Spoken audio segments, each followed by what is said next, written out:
I knew something was off the moment I saw the guest list. 50 people. Relatives I hadn't seen in years. People who never called, never checked in, never showed up for anything that didn't benefit them in some way. Yet somehow, all of them had made time for my birthday dinner.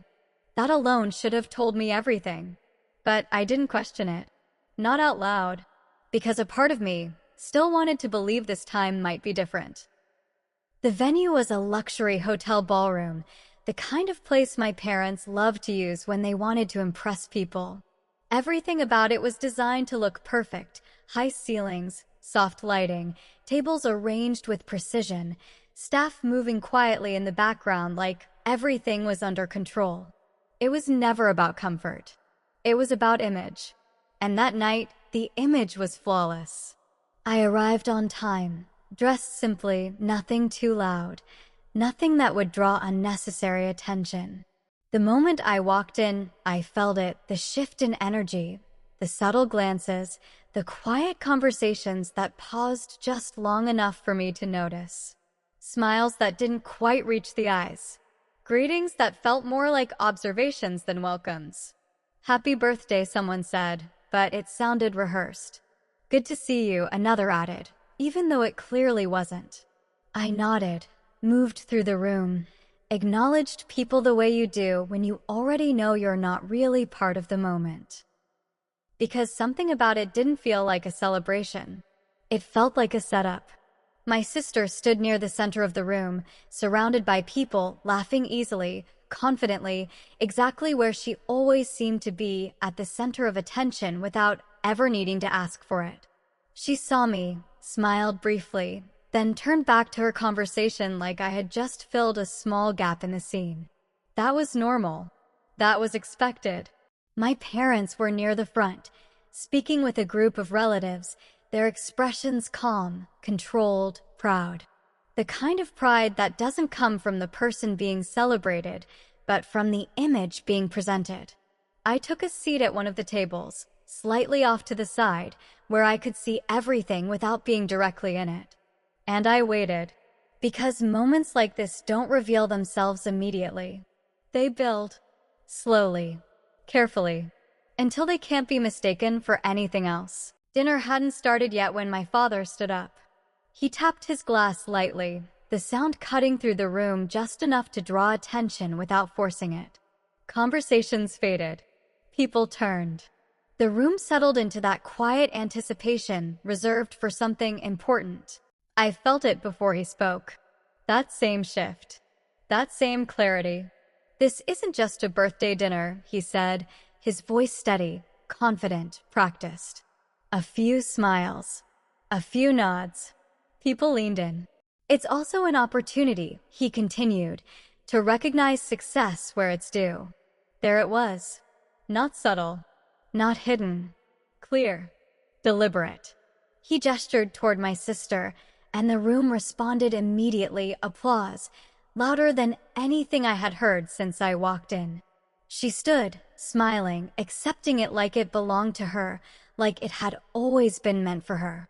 And as a family, my mother added, stepping forward, we believe in supporting the ones who build something meaningful. The words were chosen carefully, precise, sharp, because what comes next always sounds better when it's framed as something positive. We've decided, my father said, to give the family home to her. More applause. Louder this time. People looking around, nodding, approving, reinforcing the moment. I didn't move, didn't react, because now it was clear. This wasn't a celebration. It was a statement, a comparison, a decision made public. And sometimes, my mother continued, her voice softer now, but somehow more pointed, you have to accept reality. A few people glanced at me, not openly, but enough. Not everyone takes the same path, she added, and not everyone succeeds. There it was. Finally. Said without saying my name. But everyone knew. My sister stood there, holding the moment, while I sat at that table, watching something that was never meant to include me unfold exactly the way they planned it. And then it got worse. Let's be honest, my father said, his tone shifting slightly, becoming more conversational, more personal, like he was sharing something everyone already agreed with. We've all seen the attempts. A screen behind him lit up. And suddenly, my past was on display. Failed business ideas, old projects, moments taken out of context, reduced to short captions and images that told only one version of the story. People laughed. Not loudly, not cruelly, but enough. Enough to make the point. Enough to complete the picture they were painting. I sat there, watching it, listening to it, feeling the weight of it settle into the room. And I didn't say a word. Not because I couldn't, but because I didn't need to. Because while they were showing everyone who they thought I was, they had no idea who I had become. The slideshow ended, but the feeling it left behind didn't. It lingered in the room, settling into every table, every glance, every quiet conversation that followed. People shifted in their seats, some pretending it was all in good humor, others avoiding eye contact entirely, as if not looking at me would somehow make the moment less real. My parents stood there, composed, satisfied, like everything had gone exactly as planned. My sister remained at the center, smiling, accepting congratulations for something that had never been questioned. And I stayed exactly where I was, calm, still, unmoved, because reacting would have completed their story.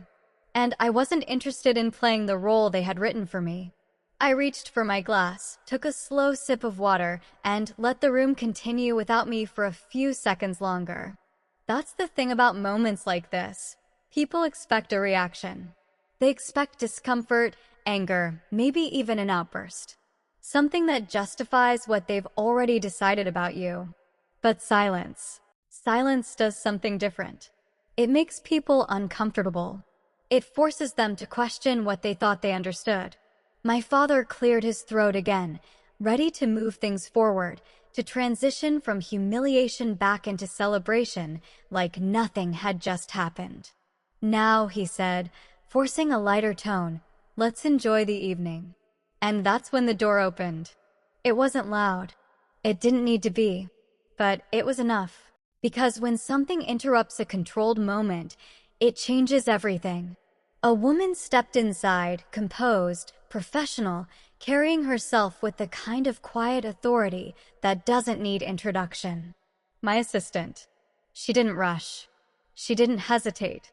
She walked directly across the room, past tables, past conversations, past the people who had just spent the last few minutes watching me be reduced to something small. And she stopped next to me. The room noticed. Of course it did. Because this wasn't part of the script.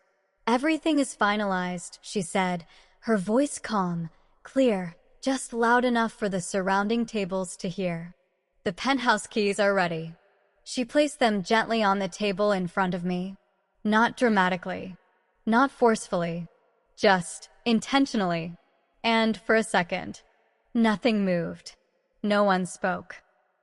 The same room that had been filled with quiet laughter just moments ago now sat in complete silence, like something invisible had shifted and no one quite knew how to respond to it.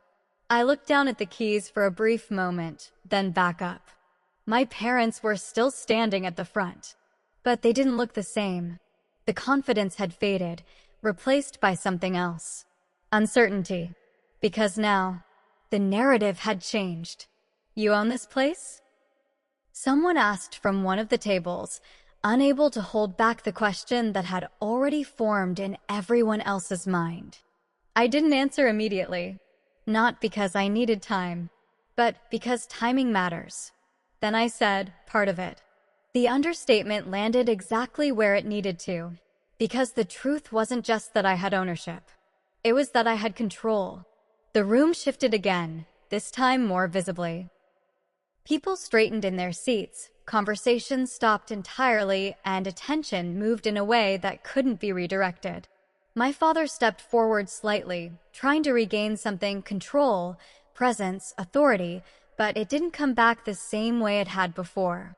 You never mentioned this, he said. His voice was steady, but it carried something new. Care. Caution. Because now he wasn't speaking to the version of me he had just presented.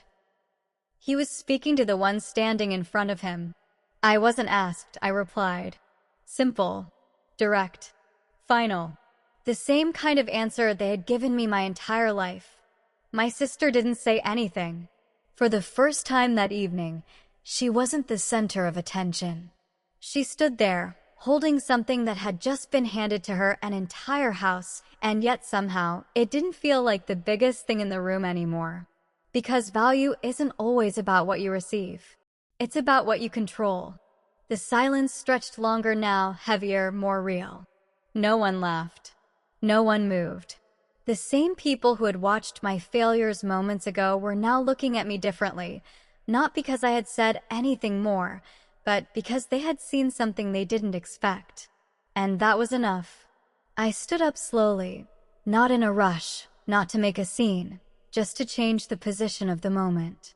I hope you enjoy the evening, I said calmly. Not sarcastic.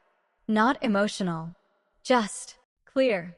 Because I wasn't there to take anything from them. I was there to show them something. And that had already been done. As I walked toward the exit, the room didn't return to normal. It couldn't. Not after something like that. Because once people see the truth, they can't unsee it. They had invited 50 people to watch me fail. To prove a point. To control the narrative. But in the end, they didn't control anything. They created a moment. And I finished it. The doors closed behind me quietly, the noise of the room fading into the background as I stepped into the hallway. For the first time that night, everything felt exactly how it should. Calm, balanced, certain. Because they had tried to define my value in front of everyone. And without raising my voice. I had redefined the entire room.